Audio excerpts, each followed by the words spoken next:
Hello students, today we are going to discuss as decided applications of Pythagoras theorem.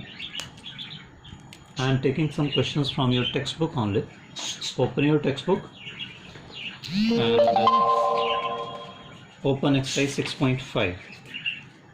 Right?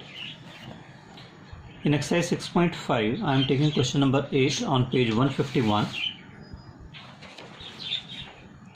Just go through this statement.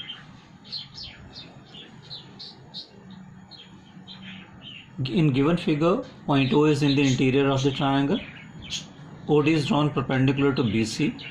OE is drawn perpendicular to AC and OF is drawn perpendicular to AB. As you can check, OD is perpendicular to BC, OE is perpendicular to AC and OF is perpendicular to AB. Right? And we have to show OA square plus OB square plus OC square minus OD square minus OE square minus OF square is equal to AF square plus BD square plus CE square. Now, and we have another one to prove. AF square plus BD square plus CE square is equal to AE square plus CD square plus BF square. Now, the real problem is we want square of sides, and as we know, we get square of sides when we apply Pythagoras theorem.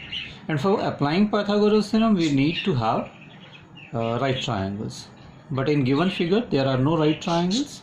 So, we can do some construction. If we join AO, BO and OC, we get enough number of right triangles. You can see we have triangle AFO as a right triangle. We have AEO as a right triangle. So many. Triangle ODB, triangle OFB, triangle ODC, triangle OEC. In fact, we have 6 right triangles. So then we can proceed. So I have done some construction as suggested. Join OA, OB and OC. तो इनको join करने के बाद अब हम एक एक right triangle लेते चलेंगे और इसके लेफ्ट हैंड साइड से शुरू करने वाले हैं. लेफ्ट हैंड साइड को मैनिपुलेट करेंगे ताकि हमें राइट साइड मिल जाए. आप समझ रहे हैं? We are going to start with left hand side and we are going to conclude with right hand side. वो मैनिपुलेशंस कैसे होंगी वो मैं आपको एक्सप्लेन कर रहा हूँ. हमारी जो लेफ्ट हैंड साइड है उसमें हमारे पास है OA square plus OB square plus OC square minus OD square minus OE square minus OF square. Now let us try to manipulate so as to get AF square. Now see the figure. We can get AF square if we consider triangle AFO. Right? So in triangle AFO, AF square can be taken as AO square minus, because AO is the hypotenuse. So AF square is equal to AO square minus OF square. Is it clear? So AO square minus OF square we have with us OA square and OF square. Let us combine them in one bracket. So it becomes OA square minus OF square. Likewise, we want BD square. Now check the BD square. BD square will be OB square minus OD square, again by Pythagoras theorem. So for that we have to take triangle BDO. So हमारे पास OB square भी है और OD square भी है. इनको एक bracket में ले आते हैं. और इसी तरह से जो थर्ड वन है CE स्क्वायर, इसके लिए CE स्क्वायर हमारे पास आएगा OC square minus OE square, वो भी हमारे पास है, उसको एक ब्रैकेट में कर लेते हैं. ये जो मैंने 3 स्टेप आपको बताए, इनके रीजंस आपको यहाँ लिखने हैं. यहाँ लिखिएगा कि OA square minus OF square in triangle AOF. Triangle mention करना जरूरी है, तो यहाँ वो सारे ट्रायंगल्स मेंशन करिएगा. Then we can conclude that it is AF square, this is BD square and this is CE square. That is what we require. So it's simple one, बहुत मुश्किल नहीं है, लेकिन इसमें ट्रायंगल्स का मेंशन करना जरूरी है. और मेंशन करिए कि हमने क्या यूज़ किया, पाइथागोरस. राइट? और जो सेकंड पार्ट है AF square plus BD square plus CE square, जो हम ऑलरेडी ले चुके हैं एक बार, वापस उसी को लिख देते हैं और उसको दोबारा कंक्लूड करेंगे हम किसके साथ, AE square plus CD square plus BF square. यानी फिर से वही मैनिपुलेशंस. अब मेरे को चाहिए AE स्क्वायर.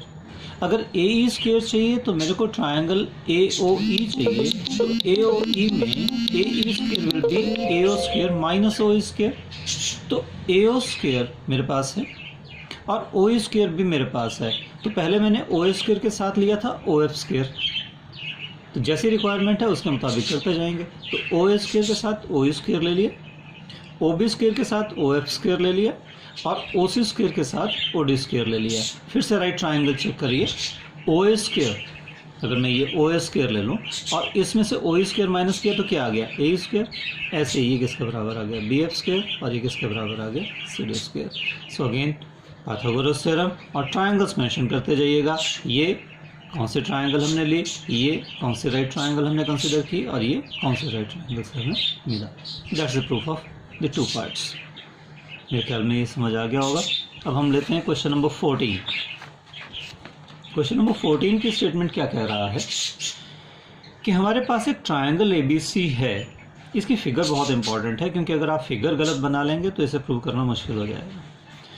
वो कह रहा है कि A से जो परपेंडिकुलर BC के ऊपर ड्रॉ किया गया है वो इस तरह से है कि DB CD का 3 टाइम्स है। तो अगर मैं इसको C मान लूँ और इसको B कर लूँ तो मेरी फिगर ही गलत हो जाएगी। BD CB का 3 टाइम्स CD का 3 टाइम्स नहीं हो पाएगा। तो ये चेक करना है कि आपकी साइड AB बड़ी रहेगी तभी आपका DB बड़ा आएगा। तो ये फिगर अगर एग्ज़ाम में दी गई है देन इट्स फाइन, फिर तो कोई दिक्कत नहीं है।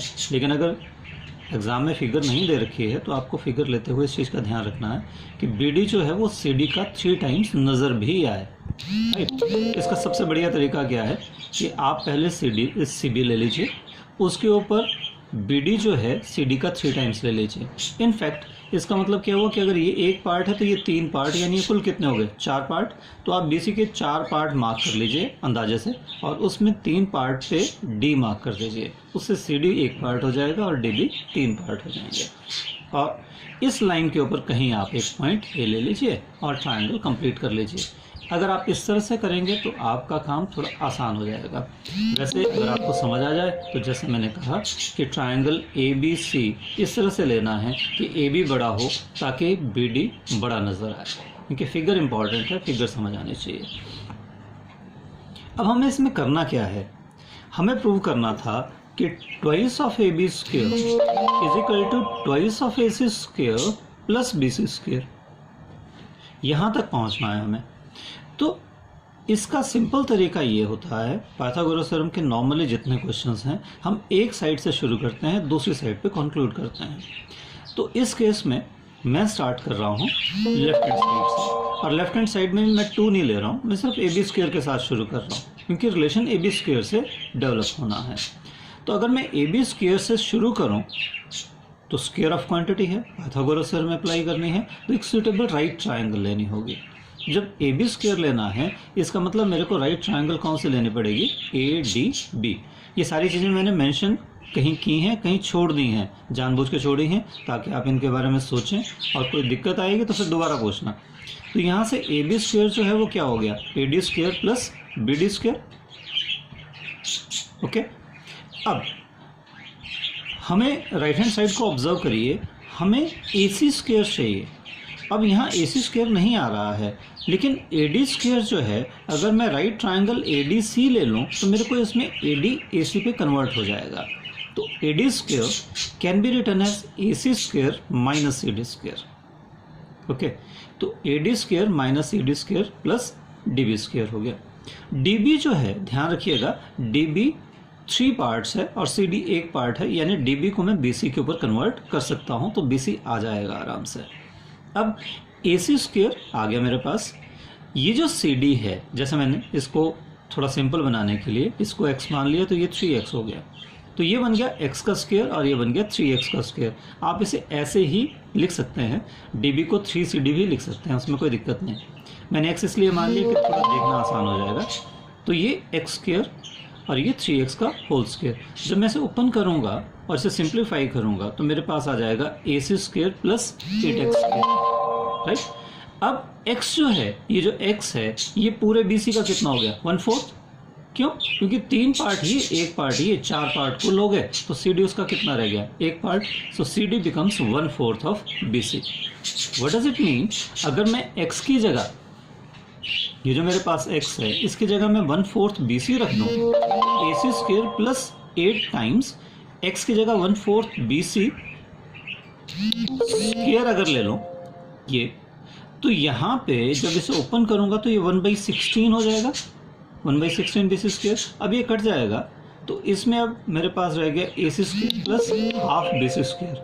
तो मेरे को 2 चाहिए था यहाँ पे इसके साथ, तो मैंने ये 2 से सबको थ्रू आउट मल्टीप्लाई कर दिया। It becomes 2ab square plus 2 is equal to 2ac square plus ये 2 से 2 कट गया, तो यहाँ क्या रह गया, सिर्फ bc square.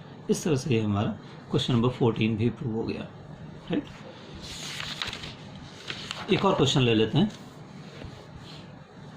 Question number 15। Question number 15 में क्या हो रहा है, इसमें ध्यान रखिएगा कि हमें कह रहा है कि इक्विलेटरल ट्रायंगल है। राइट, इक्विलेटरल ट्रायंगल में आपको पता होना चाहिए कि उसकी तीनों साइड जो होंगी वो इक्वल होंगे, ये तो आपको मालूम ही है। राइट, तो अब क्योंकि ट्रायंगल एबीसी इक्विलेटरल ट्रायंगल है, इसमें हमें BD यानी D पॉइंट इस तरह से दे रखा है कि जो BD है वो इसका 1/3 है।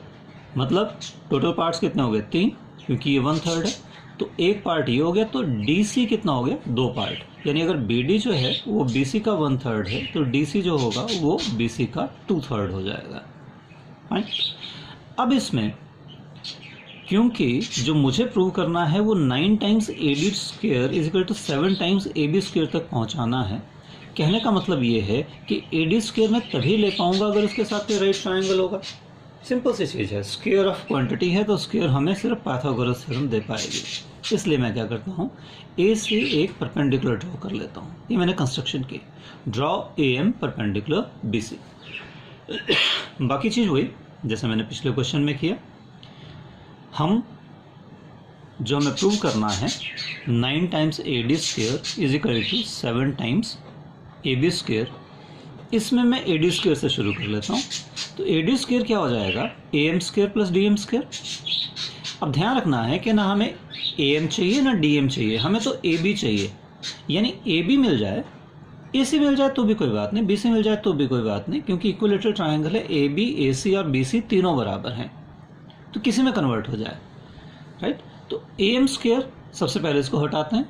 AM को मैं AC के ऊपर ले जा सकता हूँ या AB के ऊपर ले जा सकता हूँ। अगर ये वाली राइट ट्रायंगल लूँगा तो AC पे जाएगा, ये वाली राइट ट्रायंगल लूँगा तो AB पे जाएगा।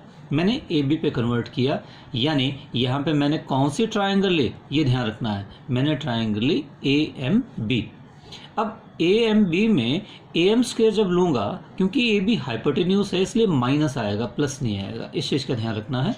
सो AM square is equal to AB square minus BM square plus DM square तो है ही मेरे पास, लेकिन अभी मैं DM का कुछ नहीं कर पा रहा हूँ क्योंकि ये BC के ऊपर कन्वर्ट करना मेरे लिए फ़िलहाल मुश्किल है। चलिए आगे देखते हैं। अब AB स्क्वायर हो गया, मैंने इन दोनों में से माइनस बाहर ले लिया, उससे क्या हुआ, ये वाला प्लस क्या बन गया, माइनस, यानी मेरे पास आ गया BM square minus DM square. लेकिन इसमें भी मेरे को कोई दिक्कत है क्योंकि होल स्क्वायर नहीं है। अगर BM minus DM whole square होता तो फिर बात बन जाती, अभी फ़िलहाल बात यहाँ भी नहीं बन रही है। लेकिन मेरे पास अलजेब्रा में एक आइडेंटिटी है जो मैंने आपको एक बार बताई है, A square minus B square is equal to A minus B into A plus B। अगर मैं इसका यूज़ कर लूँ तो ये जो BM square minus DM square है, ये हम BM प्लस DM लिख सकते हैं और BM minus DM, A plus B, A minus B। अब अगर मैं फिगर देखूं तो BM में DM नहीं प्लस किया जा सकता, BM से DM माइनस तो किया जा सकता है, BD आ जाता, लेकिन BM में DM प्लस करना दिक्कत हो रही है। लेकिन हम इक्विलेटरल ट्रायंगल की अगर एक और प्रॉपर्टी के ऊपर ध्यान दें तो इक्विलेटरल ट्रायंगल जो होता है, इसमें आपको याद होगा कि इक्विलेटरल ट्रायंगल जब हम लेते हैं तो आल्टीट्यूड जो है वो अपोजिट साइड को बाइसेक्ट करता है।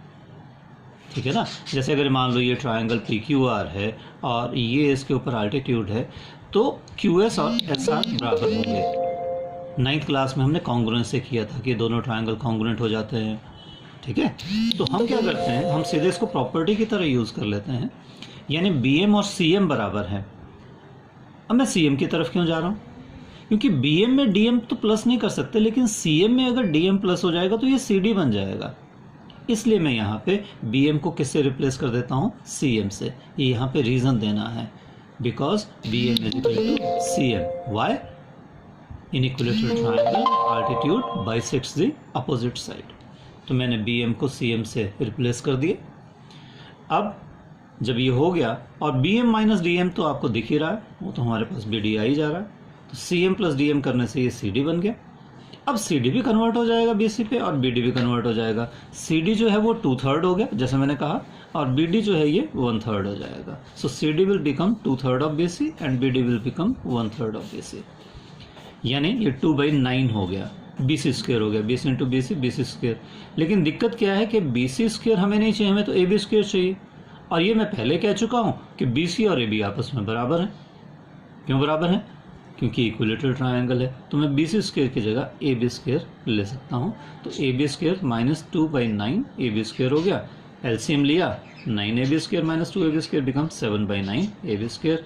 अब 9 को इधर ले गए, cross multiplication, 9 times A D square is equal to 7 times A B square, इस तरह से, राइट। एक और ले लेते हैं, एक एग्जांपल और ले लेते हैं, एक क्वेश्चन और ले रहा हूँ, क्वेश्चन नंबर 16।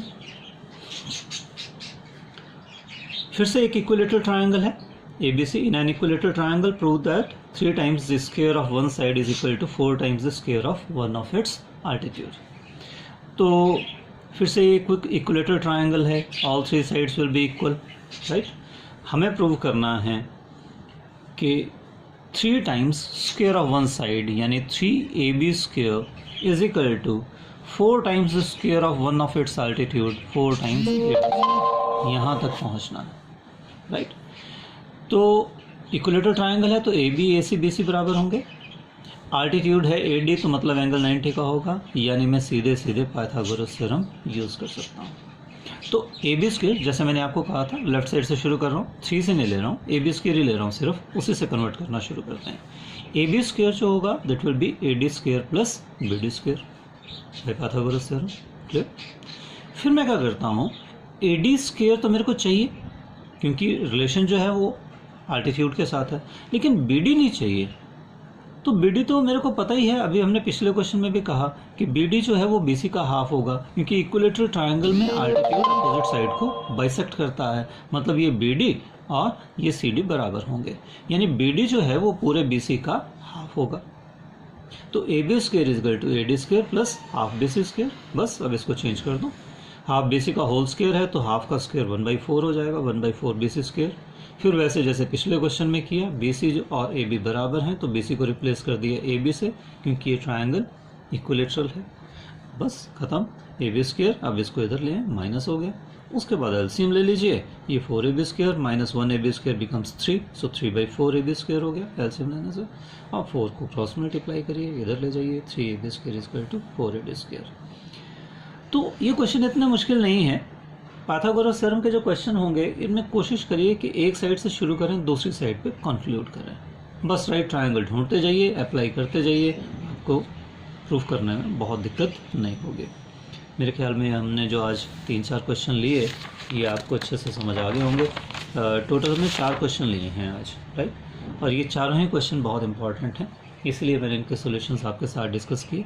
अब ये मेरे को लगता है समझ आ गया होगा, तो आप एक्सरसाइज 6.5 कंप्लीट कर सकते हैं, राइट।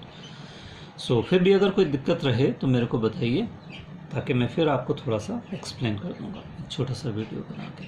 Thank you.